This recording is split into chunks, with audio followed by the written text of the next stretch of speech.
Hello दोस्तों, आप सभी का स्वागत है आपके अपने यूट्यूब चैनल एग्ज़ाम प्लेयर में।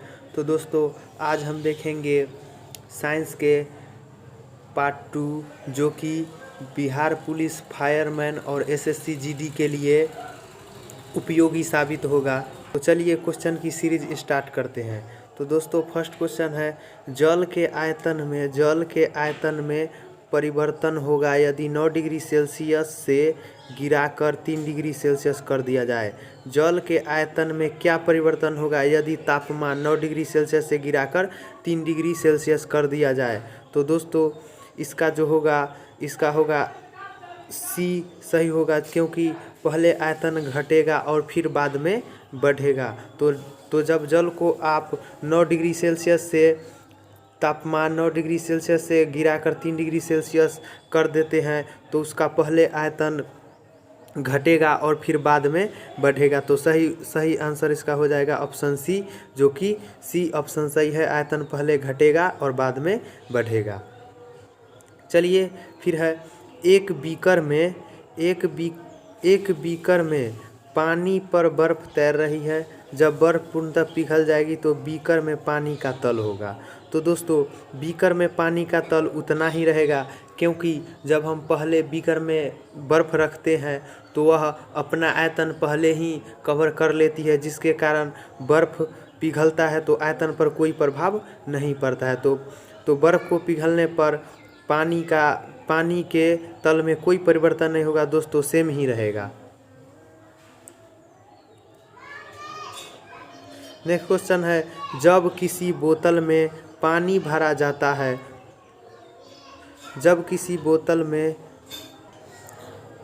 नेक्स्ट क्वेश्चन है दोस्तों, जब किसी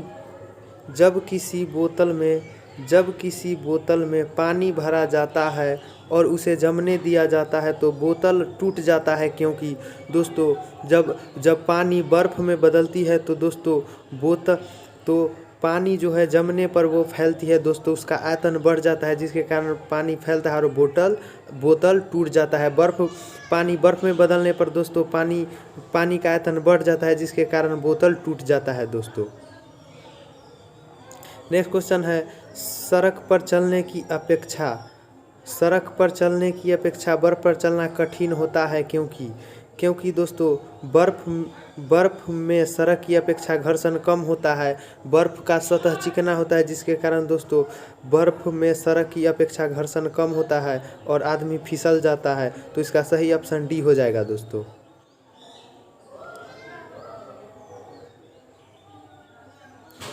नेक्स्ट क्वेश्चन है, एक नदी में चलता हुआ जहाज जब जहाज समुद्र में जाता है तब जहाज का दोस्तों एक नदी में चलता हुआ जहाज समुद्र में जाता है तो जहाज दोस्तों थोड़ा ऊपर उठ जाता है, क्योंकि नदी की अपेक्षा समुद्र के पानी का घनत्व ज़्यादा होता है दोस्तों। इसके कारण जहाज का सतह जो है थोड़ा सा ऊपर उठ जाता है। तो इसका ऑप्शन बी सही हो जाएगा। नेक्स्ट क्वेश्चन है, लोहे की कील पारे में क्यों तैरती है जबकि पानी में डूब जाता है। लोहे की कील पानी में क्यों तैरती है। लोहे की कील पानी में क्यों तैरती है जबकि यह पानी में डूब जाती है। लोहे की कील पारे में क्यों तैरती है जबकि पानी में डूब जाती है। तो दोस्तों इसका सही उत्तर हो जाएगा दोस्तों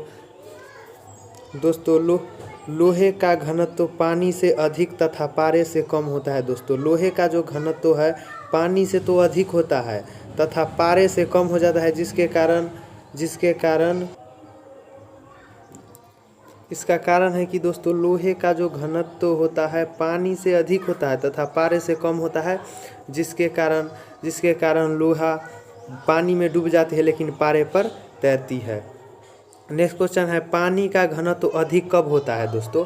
पानी का घनत्व VVI क्वेश्चन है। पानी का घनत्व अधिकतम 4 डिग्री सेल्सियस पर होता है दोस्तों, याद रखिएगा, VVI क्वेश्चन है। नेक्स्ट क्वेश्चन है, वस्तु की मात्रा बदलने पर अपरिवर्तित रहेगी दोस्तों। वस्तु की मात्रा बदलने पर उसका घनत्व जो है दोस्तों अपरिवर्तित रहेगी। घनत्व में कोई परिवर्तन नहीं होगा दोस्तों।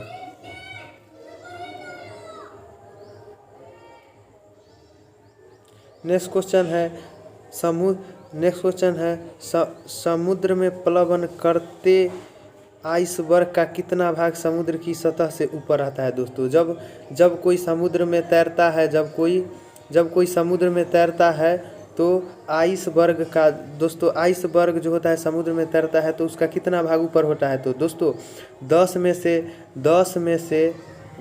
से 1 भाग ऊपर और 9 भाग समुद्र के नीचे रहता है दोस्तों। तो ये हुआ, इसका सही उत्तर हो जाएगा 1/1/10 यानी 1 भाग ऊपर और 10 भाग नीचे रहता है।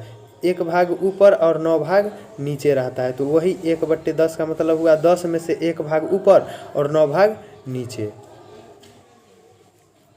नेक्स्ट क्वेश्चन है बर्फ के 2 टुकड़ों को आपस में दबाने पर टुकड़े आपस में चिपक जाते हैं क्योंकि।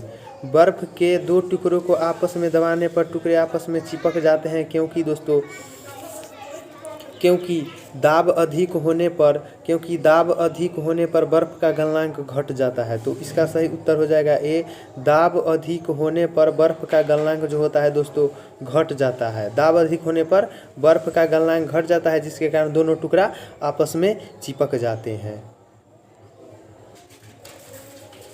नेक्स्ट क्वेश्चन है हवाई जहाज से यात्रा करते समय पेन की स्याही निकलने लगता है दोस्तों।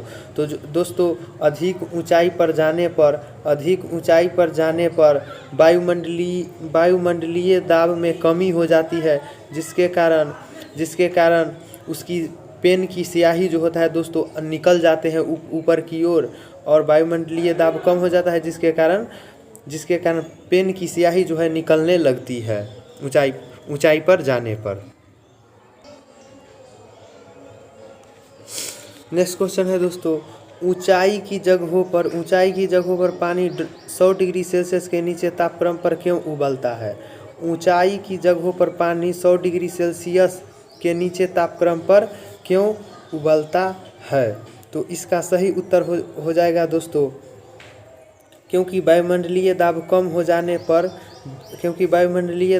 हो जाता है अतः उबलने का बिंदु नीचे आ जाता है। वायुमंडलीय दाब कम होने के कारण उबलने का बिंदु नीचे आ जाता है। तो इसका सही उत्तर हो जाएगा ऑप्शन ए, वायुमंडलीय दाब कम हो जाने के कारण उबलने का बिंदु जो होता है दोस्तों नीचे आ जाता है। नेक्स्ट क्वेश्चन है साबुन के बुलबुले के अंदर का दाब जो होता है वायुमंडलीय दाब। तो इसका सही उत्तर हो जाएगा दोस्तों,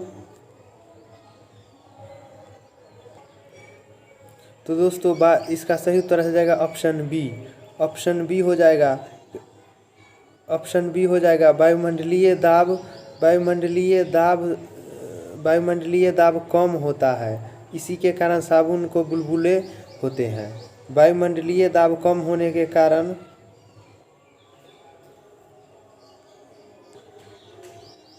नेक्स्ट क्वेश्चन है दोस्तों साबुन के बुलबुले का अंदर का दाब। दोस्तों साबुन के बुलबुले का अंदर का दाब होता है वायुमंडलीय दाब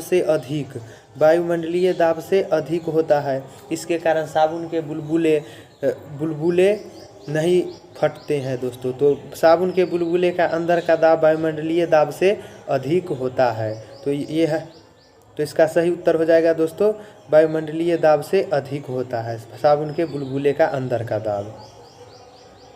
नेक्स्ट क्वेश्चन है वायु दाबमापी की रीडिंग अचानक गिरावट इस बात का संकेत देता है कि मौसम। वायु दाबमापी का रीडिंग में अचानक गिरावट इस बात का संकेत देता है कि मौसम में तूफान होगा दोस्तों। अगर अचानक गिर जाए वायु दाबमापी तो इसका मतलब है कि जो दोस्तों तूफान आने वाला है। नेक्स्ट क्वेश्चन है प्रेशर कुकर में खाना जल्दी पकता है क्योंकि। प्रेशर कुकर में खाना जल्दी पकता है क्योंकि दोस्तों अधिक दाब पर पानी का तापक्रम पर उबलने लगता है। अधिक दाब पर पानी कम तापक्रम पर उबलने लगता है। अधिक तापक्रम पर पानी अधिक तापक्रम पर दोस्तों दोस्तों नेक्स्ट क्वेश्चन है, प्रे प्रेशर कुकर में खाना जल्दी पकता है क्योंकि? प्रेशर कुकर में खाना जल्दी पकता है क्योंकि दोस्तों अधिक दाब पर पानी अधिक तापक्रम पर उबलने लगता है। अधिक दाब पर पानी अधिक तापक्रम पर दोस्तों प्रेशर कुकर के अंदर का तापमान अधिक होता है, इसी के कारण खाना जल्दी पक जाता है। तो अधिक दाब पर पानी अधिक तापक्रम पर उबलने के कारण दोस्तों पानी उबलने के कारण अधिक दाब पर तापक्रम कम उबलने लगता है, जिसके कारण प्रेशर कुकर में खाना जल्दी पक जाता है। तो इसका सही ऑप्शन होगा बी, अधिक दाब पर पानी अधिक तापक्रम पर उबलने लगता है।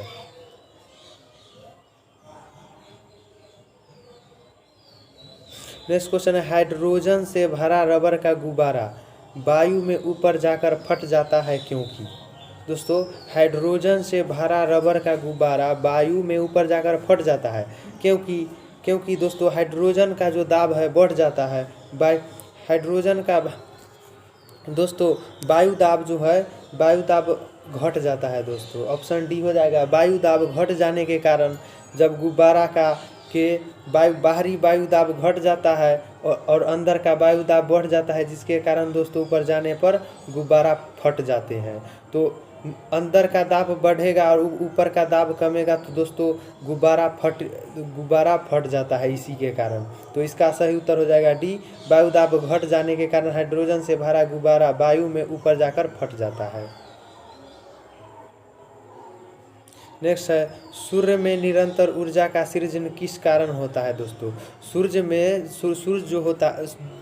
सूर्य में निरंतर ऊर्जा जो सूर्य देती है उसका कारण क्या है? तो दोस्तों नाभिकीय संलयन के कारण सूर्य निरंतर ऊर्जा देती रहती है। तो दोस्तों इसका सही ऑप्शन ए हो जाएगा। नाभिकीय संलयन के कारण सूर्य अधिक मात्रा में ऊर्जा देती है और ऊर्जा देती ही रहेगी। नेक्स्ट क्वेश्चन है, चाबी भरी घड़ी में कौन सी ऊर्जा होती है? जब हम घड़ी में चाबी देते हैं तो दोस्तों वो हमेशा चलती रहती है, तो उसमें जो होता है सर दोस्तों स्थितिज ऊर्जा रहती है। स्थितिज ऊर्जा यानी स्थिर रहता है ऊर्जा, जिसके कारण चाबी दे देने पर घड़ी हमेशा चलती रहती है। नेक्स्ट क्वेश्चन है, जब हम रबर के गद्दे वाले सीट पर बैठते हैं या गद्दे पर लेटते हैं तो उसका आकार परिवर्तित हो जाता है, ऐसे पदार्थ में पाया जाता है। दोस्तों तो ऐसे पदार्थ में स्थितिज ऊर्जा पाए जाने के कारण जब हम उसमें ऊर्जा स्थित रहता है, जिसके कारण हम रबर के गद्दे पर बैठते हैं तो गद्दे